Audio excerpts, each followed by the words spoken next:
En el desierto. En el desierto eres tú. Y su gloria hoy podemos ver. Hay poder en su nombre, hay poder en su presencia, hay poder en su resurrección.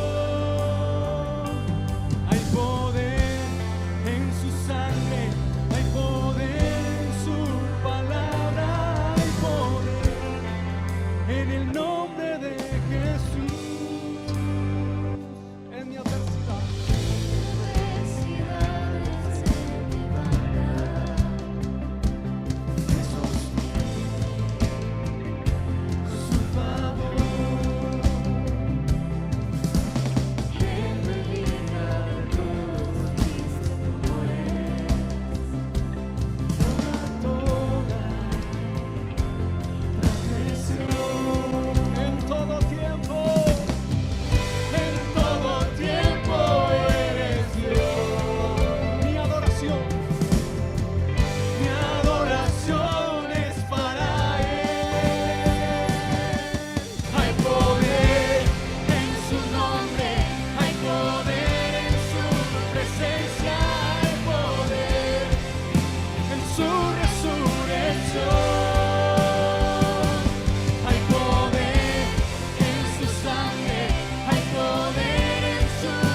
Hay poder en él, hay poder en él.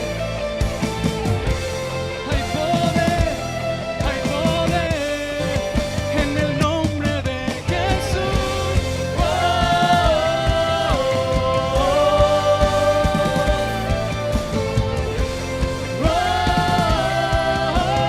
Puente. el mismo poder que resucitó a Jesús me levantará, me levantará.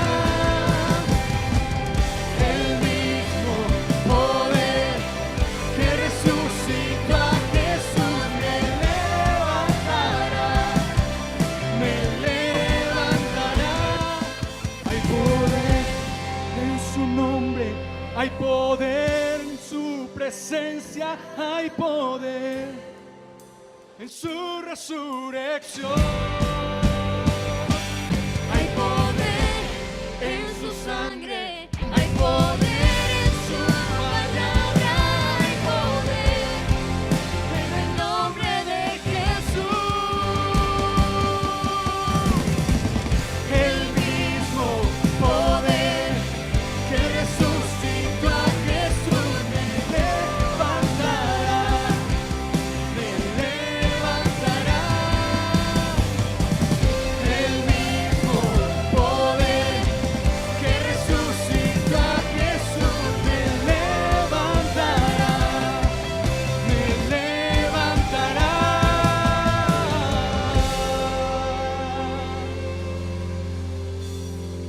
La palabra de Dios dice en Efesios capítulo 1, verso 3, dice: bendito sea Dios, Padre de nuestro Señor Jesucristo, que nos ha dado toda clase de bendiciones espirituales en el cielo a través de Cristo.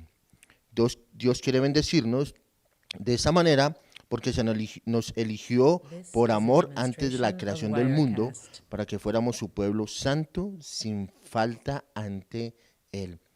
Creo que la palabra es clara. Dios nos ha bendecido de una manera impresionante, nos ha dado grandísimas promesas y es el tiempo, estamos en tiempo de Navidad, estamos en tiempo de diciembre, regocijo, paz, gozo, armonía. Es tiempo de olvidar lo que pasó, es tiempo de olvidar todo aquello que vivimos en tiempo anterior, el año pasado. Es tiempo de limpiar nuestros corazones de todo odio, de todo rencor, de toda envidia. Es hora de que nos peguemos al Señor y entendamos esas grandes bendiciones que Él nos ha dado, bendiciones espirituales, que son las que nos llenan, nos dan gozo y alegría para que podamos disfrutar un tiempo de Navidad, de Año Nuevo en paz, en gozo, con todos aquellos que amamos, con todos aquellos que hacen parte de nuestra familia. Así que vamos a clamarle hoy al Padre. Bendito Padre Celestial, te damos infinitas gracias, Señor. Te damos a ti toda la honra, la gloria, la alabanza. Te entregamos nuestras vidas delante de ti, Señor. Como dice tu palabra, Señor, que nos acerquemos confiadamente al trono de la gracia, porque es desde allí donde vamos a encontrar oportuno socorro, Señor. Y hoy hemos venido, Señor, a pedirte tu misericordia, tu socorro, Señor. Hoy venimos, Señor, a entregar nuestro corazón, Dios. Hoy están todas las familias de Tierra Deseable, Señor, con angustia, con necesidades, Señor, con tristeza, con depresión, con desasosiego, Dios.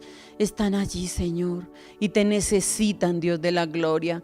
Padre, hoy clamamos por cada uno de ellos, Señor, para que tú, Señor, seas tocando sus corazones, Señor, para que seas tú, Señor, dándoles una respuesta, que aquel que está enfermo, Señor, pueda levantarse, Señor, en sanidad, pueda creer, oh Dios amado, que tú ya llevaste a la cruz toda enfermedad, toda dolencia, toda amargura, todas heridas del corazón, Señor, ya tú las llevaste a la cruz. Y tú a través de la cruz, Señor Jesús, nos diste sanidad, sanidad del alma, de las emociones, sanidad en nuestro cuerpo, sanidad física, Señor. Ayúdanos, Dios. Ayuda a estas familias, Señor, para que se tomen de tu mano y se levanten y caminen en bendición y en victoria, Padre. Padre, levantamos, Señor, cada varón de Tierra Deseable y de todos los varones que están allí escuchándonos y están orando juntamente con nosotros, Señor. Padre, hoy levantamos los brazos de estos varones que son sacerdotes, que son cabezas de hogar, Señor, que tienen necesidad, Señor. Coloca hambre y sed de ti, Señor, que tengan pasión por conocerte, que quieran leer la palabra y que tu Santo Espíritu los llene de poder, de sabiduría, de conocimiento de ti, Señor. Que ellos puedan ver que tú eres el Dios maravilloso, que tú eres un Dios que responde, Señor. Padre, empodera a estos varones, Señor. Atráelos en pos de ti, Padre. Unge sus cabezas con aceite fresco, Dios. Que sus corazones estén rebosando, Señor, de sabiduría, de entendimiento, Dios. Que todos los días puedan levantarse en ir al trono de la gracia y que puedan decir: papá, aquí estoy, Señor. Y que puedan derramar su corazón, Dios. Hoy clamamos por estos varones, Señor, que puedan doblar sus rodillas delante de ti, oh Dios, como nos hablaba el pastor el domingo, Señor, que tu palabra, Señor, puedan entenderla, Dios, que podamos levantar a nuestros hijos, Dios, y enseñarles a pescar, enseñarles a cavar su propio foso, Señor, que puedan abrir un pozo de bendición, de sabiduría, que aprendan a trabajar, Señor, que aprendan a adorarte, que conozcan tu palabra, Señor, que como padres, Dios mío, sean esa autoridad, Señor, que imparte bendición, que imparte autoridad, Dios. Haz volver el corazón de los padres hacia los hijos, Dios, que puedan amarlos, Dios mío, que puedan levantarlos en sabiduría, que no solamente es darles lo material, Señor, sino que necesitan estos varones afirmarles sus hijos en identidad, abrazarlos, abrigarlos, proveerles, Señor, más que lo material, que puedan, Señor, empoderarlos de una riqueza espiritual. Padre, clamamos, Señor, por estos hijos. Haz volver el corazón de los hijos ahora a los padres, Señor, que los hijos puedan honrar, valorar y respetar a sus padres, Dios. Padre, hoy en día estamos viendo, Dios, cómo los hijos contestan grosero, cómo deshonran a los padres, Dios mío. Y te pedimos perdón, Señor. Perdón porque, Señor, no se está haciendo lo que tú nos enseñaste. Tú nos enseñaste a amar, a honrar, a respetar, a dar honra, a dar honor a ti primeramente, luego a nuestros padres, a las autoridades, a nuestros líderes, a nuestros pastores, Dios. Pero, Señor, cada uno ha hecho lo que quiere, Dios. Padre, endereza los caminos, Señor. Endereza todo camino torcido, Dios. Ayúdale, Señor, a acercarse a ti, Dios mío. Por favor, Señor, aléjalos del pecado, del vicio, de la maldad. Padre, sé tú tocando sus vidas, Señor. Que tu Espíritu Santo, Señor, los llene, Señor, de sabiduría tuya, Señor. Que tú los lleves de gloria en gloria y de victoria en victoria, Señor. Hoy, gracias, Padre, en el poderoso nombre de Jesús. Amén y amén.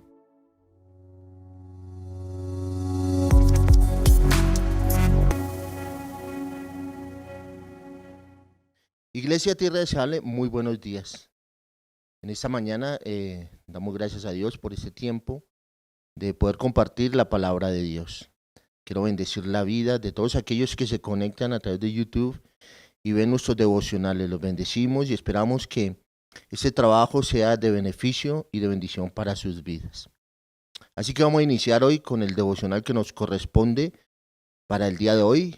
Y el título de la enseñanza es El propósito de la venida de Jesús.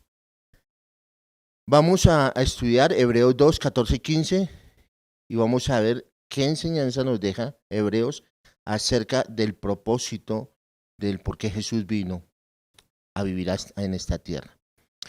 Padre, te damos gracias, Señor, por este día maravilloso. Bendecimos, Señor, la Navidad y el tiempo que estamos pasando en diciembre, que sea un tiempo de regocijo, de paz, de armonía. Oramos, Señor, para que la paz tuya gobierne en los corazones de todos aquellos que hacen parte de esta familia, Padre. Gracias, Señor, por tu infinito amor y tu misericordia. En el nombre de Jesús, amén y amén. A veces necesitamos entender por qué Jesús vino, cuál fue el propósito. Y si bien se necesitaría un estudio muy extenso, vamos a tratar de tocar algunos puntos de acuerdo a lo que dice Hebreos acerca del tema. Vamos a ir a Hebreos capítulo 2, verso 14 y 15.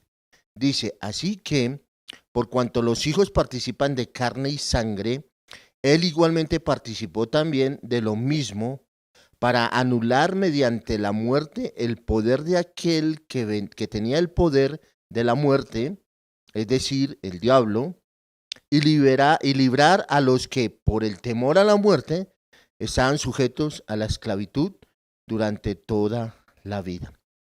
El capítulo 2 de Hebreos es un capítulo que habla específicamente de Jesús. Es un capítulo que habla quién era él, la posición, cómo fue que se inició todo.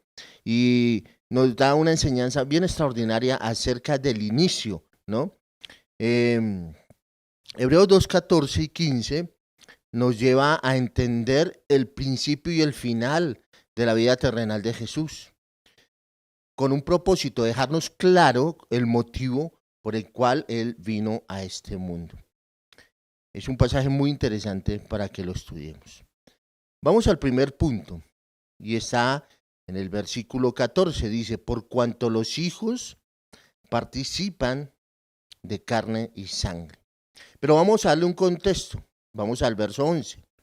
Dice la palabra, porque el que santifica y los que son santificados, de uno son todos, por lo cual no se avergüenza de llamarlos hermanos, diciendo, anunciaré a mis hermanos tu nombre, en medio de la congregación te alabaré, y otra vez yo confiaré en él. Y de nuevo, he aquí yo y los hijos que Dios me dio, y los hijos que Dios me dio. La palabra hijos ahí se refiere a hijos espirituales de Cristo, a nosotros, la iglesia. El Mesías, Jesucristo, Él nos toma como hijos. Dice Juan 1:12 que de tal manera amó Dios al mundo que dio a su único hijo para que todo aquel que en él cree no se pierda, mas tenga vida eterna. Entonces, el término hijos ahí se refiere a esa parte, hijos espirituales, ¿no? Estos también son los hijos de Dios, dice ahí. Entonces, están los hijos de Israel, Israel como sus hijos, y nosotros los hijos espirituales. En otras palabras, al enviar a Cristo a esta tierra, el propósito que Dios tenía especialmente era la salvación de sus hijos. Por eso ya lo leímos ahí en Juan 1:12, ¿no? De tal manera amó Dios al mundo que dio a su único hijo, a su unigénito, a Jesús. Pero también es cierto que Dios tenía un propósito específico de reunir en uno a los hijos de Dios que están esparcidos, ¿no? Y el designio de Dios era ofrecer a Cristo al mundo y hacer efectiva la salvación de sus hijos. Entonces, el primer punto, participaron de qué? De carne y sangre. Participaron del sacrificio de Jesucristo, ¿no? Y cuando participamos de la carne y de la sangre, es decir, de Cristo y la muerte y la resurrección de Cristo, llegamos a ser hijos espirituales de Dios si lo reconocemos como nuestro Señor y Salvador. El punto 2 es, dice, él igualmente participó también de lo mismo. Entonces, nosotros los hijos que participamos de carne y sangre, o sea, que somos seres terrenales, pero dice que Dios también, a través de Jesucristo, participó de lo mismo, de carne y sangre. Entonces, Cristo existía desde antes de la encarnación. Desde el inicio, en Génesis, estaba Cristo ya. En hebreo dice que Él era el verbo era Dios y el verbo estaba con Dios. Él era el verbo eterno. Estaba con Dios y era con Dios, dice Juan 1:1. En el principio era el verbo y el verbo era con Dios y el verbo era Dios. Colosenses 2:9 dice, porque en Él habita corporalmente toda la plenitud de la deidad, pero se hizo carne y sangre y se vistió su deidad de humanidad. Se hizo humano y siguió siendo Dios. Y esto es un misterio, ¿no? Dios 100% hombre, humano, 100% divino. Aunque Jesús se hizo hombre, como nosotros, la diferencia entre Él y nosotros y todos los hombres de la tierra es que Jesús nunca pecó. ¿Por qué? Porque Jesús era Dios. Y es imposible que Dios peque. Es imposible, ¿no? Y eso es un misterio en muchos sentidos. Pero se halla en el centro de nuestra fe. Y es lo que la Biblia nos enseña. Jesucristo se hizo carne, pero fue 100% divino, ¿no? Vivió como nosotros, vino a vivir como nosotros, pero nunca pecó. ¿Y participó de qué? De sangre y carne. Se hizo humano como nosotros. Y el verso 3 está el otro punto que dice, para mediante la muerte. Entonces, la razón por la que se hizo hombre Jesús, o Dios envió a su único hijo y lo hizo hombre, el único propósito y el propósito más extraordinario era para morir. Y alguien puede decir, no, no puede ser posible. No, eso como que no suena y como que no tiene sentido. Bueno, para nosotros no, pero para Dios sí, y Jesús vino y cumplió ese propósito. Siendo Dios, como Dios, no podía morir. O sea, es decir, siendo Dios, Dios no podía sacrificarse a sí mismo siendo Dios, porque Dios no muere. Entonces, la única forma era enviar a Jesús en carne y sangre para que Él muriera por nosotros los pecadores.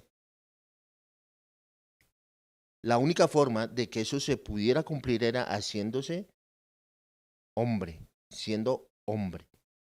Entonces, su propósito era morir. La muerte de Cristo tenía un propósito, la salvación de todos nosotros. Gloria a Dios por eso, ¿no? Por lo tanto, tendría que nacer como humano. Y nació como humano para morir. Romanos 6:5 dice, porque si fuimos plantados juntamente con Él en la semejanza de su muerte, así también lo seremos en la de su resurrección. Sabiendo esto, que nuestro viejo hombre fue crucificado juntamente con Él para que el cuerpo de pecado sea destruido a fin de que no sirvamos más al pecado. Ahí Romano nos lo deja claro fuimos plantados con Él en la semejanza de su muerte. Y está hablando aquí de esa parte humana, de esa parte que está llena de pecado en nosotros, el pecado que mora en nosotros, ¿no? Ese pecado es el del que está hablando Pablo acá, sabiendo que ese viejo hombre, esa vieja forma de ser, fue crucificada juntamente con Él. Porque Cristo, cuando va a la cruz, allí lleva el pecado de todos nosotros. Dice, para que el cuerpo del pecado sea destruido, a fin de que no sirvamos más al pecado. Si tú y yo hemos nacido de nuevo, si hemos conocido a Jesús, si hemos conocido al Señor, ya nuestra vieja naturaleza ha muerto y muere cada día. Y cada día nos santificamos más. Si nosotros no estamos cumpliendo con un proceso de santificación, hay algo que está mal ahí. Y debemos evaluarnos. Y el cuarto punto dice, para anular mediante la muerte el poder de aquel que tenía el poder de la muerte, es decir, el diablo. ¿Quién tenía el poder de la muerte? El diablo, ¿no? Entonces, al Cristo morir, despojó al diablo de ese poder. ¿Cómo lo hizo? Bueno, cubriendo todo nuestro pecado. Esto significa que Satanás no tiene fundamentos legítimos para acusarnos delante de Dios. Cuando tú eres hijo de Dios, cuando tú has creído en Él como el Señor y Salvador, eres hijo de Dios. Y ya no hay ningún argumento en contra de nosotros. Ya no hay quien nos acuse. Así que Satanás no tiene ningún fundamento legítimo para acusarnos delante de Dios. Romanos 8:33 dice, ¿quién acusará a los escogidos de Dios? Él es el que justifica. ¿Quién es el que justifica a Dios? Y si Dios ya te declaró justo, absolutamente nadie puede venir y decir lo contrario. ¿En qué se basa para justificarnos? Romanos 5:8. Mas Dios muestra su amor para con nosotros en que siendo aún pecadores, Cristo murió por nosotros. Y en el Romanos 5:9 dice, pues mucho más, estando ya justificados en su sangre, por él seremos salvos de la ira. Entonces démonos cuenta que fuimos justificados en su sangre, es en la muerte de Jesús. Y ahora seremos salvos de la ira. ¿Qué significa? Que tendremos un final al lado de nuestro Salvador.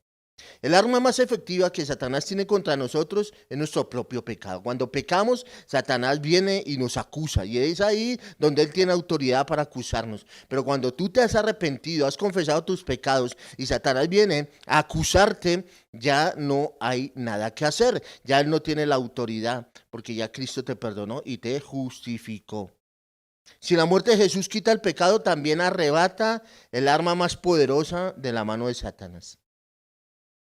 El diablo ya no puede pedir que se nos aplique pena de muerte, porque el juez nos absolvió por medio de la muerte de su Hijo. Y ya para terminar, en el quinto punto dice, y librar a los que por el temor a la muerte estaban sujetos a la esclavitud durante toda la vida. Hay mucha gente que tiene temor a la muerte. Y como creyentes, como hijos de Dios, como nacidos de nuevo, no debe haber ese temor en nosotros. El temor a la muerte está para los que no conocen a Dios. ¿Por qué? Porque ellos no saben su final, ellos no saben a dónde van a ir, ellos no saben qué va a pasar. Pero tú y yo conocemos nuestro destino, sabemos hacia dónde vamos, para dónde vamos. Sabemos que Dios tiene una morada para nosotros. Por lo tanto, ya somos libres del temor a la muerte. ¿Por qué? Porque Dios nos justificó. Entonces Satanás ya no puede revocar ese decreto. Y Dios quiere que nuestra seguridad eterna tenga un efecto inmediato en nuestra vida. Quiere que el final feliz nos libre de la esclavitud del temor del presente. Vean, no podemos vivir en temor, el temor nos amarra, el temor no nos deja ser libres. Entonces, si no tenemos razones para temer a nuestro último enemigo, y peor de todos, la muerte, entonces no necesitamos temerle a nada. Si ya no le tengo a la muerte, no le tengo temor a nada. Lo mejor que le puede pasar a un creyente al finalizar sus años y en el tiempo en que Dios lo determine es partir con Él. Y allí podemos ser libres y aún estando en vida, reconociendo y sabiendo que no hay temor, porque el perfecto amor echa fuera todo temor, nos podemos regocijar y tener la libertad que Dios nos da.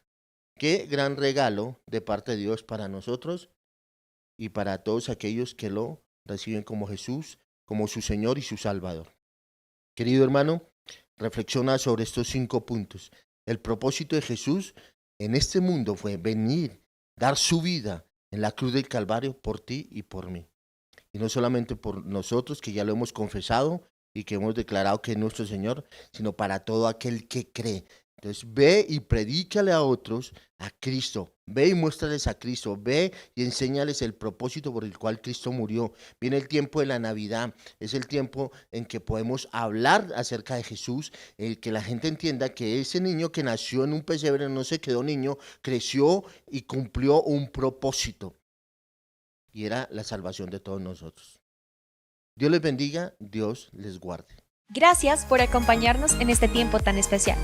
Recuerda que subimos devocionales de lunes a viernes, así que si no te los quieres perder, suscríbete y activa la campanita de notificaciones.